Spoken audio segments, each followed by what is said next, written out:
Well, Georgetown sociology professor Michael Eric Dyson has a solution to white privilege. He says white Americans ought to create individual reparations accounts to compensate black Americans for centuries of oppression. Professor Dyson joins us now to explain how that would work and why. Professor, great to see you. Good to see you, my friend. So how would this work and why? Well, yeah. Well, it's in the context, let me just briefly say, it's in the context of a much broader discussion about white privilege, white innocence, white American identity, and it's much more complicated than that, and I go at African-American culture's contradictions as well. And then in the end, when I'm making suggestions about what can be done, many white people approach me and ask me, what can I do? Not in terms of the broad social transformation out there in the world. We all believe in that or argue about it, redistribution of resources or not.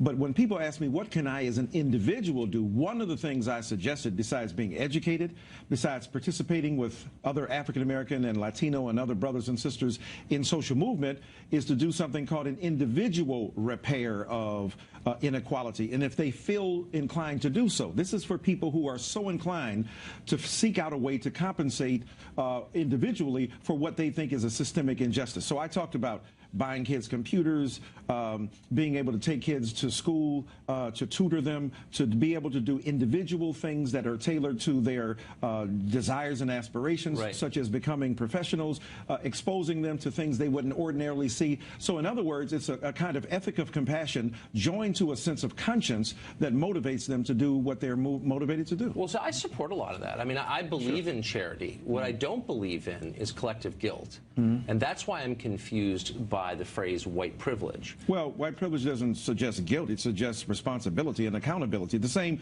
accountability that America talks to about people pulling up themselves by their bootstraps and addressing their situations, their communities, as being responsible for doing what they're doing. I don't believe in collective guilt, but I do believe in collective responsibility. Responsibility and guilt are synonyms in this case. And let me just ask, let's be specific. So, privilege. I'm privileged, and I wouldn't deny that, not because I'm white, because I have a good-paying job. But you're privileged, too. Of course. So we live near each other in a nice neighborhood. You're rich. You went to an Ivy League school, unlike me. And so you're way more privileged than most white Americans. Well, so why would they owe you something? Well, first of all, privilege is contingent upon the context in which it's defined. So individual cases could have an imbalance, that people of color could be way more privileged, as you talked about, than the average, say, white person.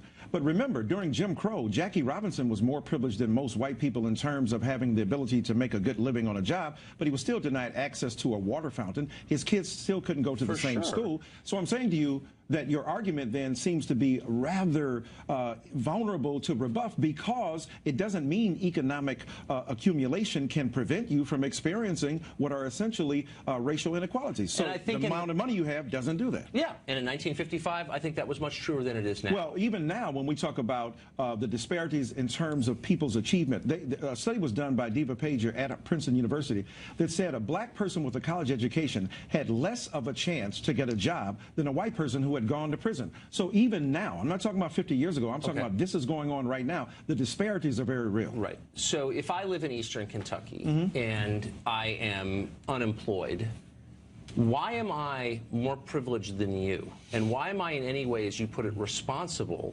for problems of people I've never met on the other side of the country? Look, I mean, we know that larger forces provide people opportunities or disadvantages. When you come, many people say, let me even stretch it even further. Some people say, look, I came to this country 20 years ago. I came to this country 30 years ago. I wasn't advantaged directly by the system of enslavement that prevailed in America.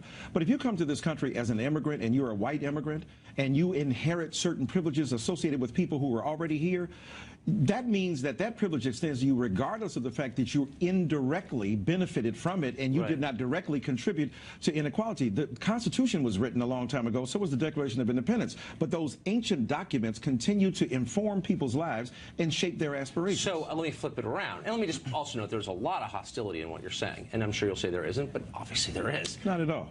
I think it's pretty clear. It's just it's recognition of the situation. It's pushback on whiteness that is usually not called out. Clearly hostile. But leaving that aside, let me flip around for a second. If I'm an African immigrant who comes here, I'm resettled from Somalia at public expense, high public expense, am I due these reparations too?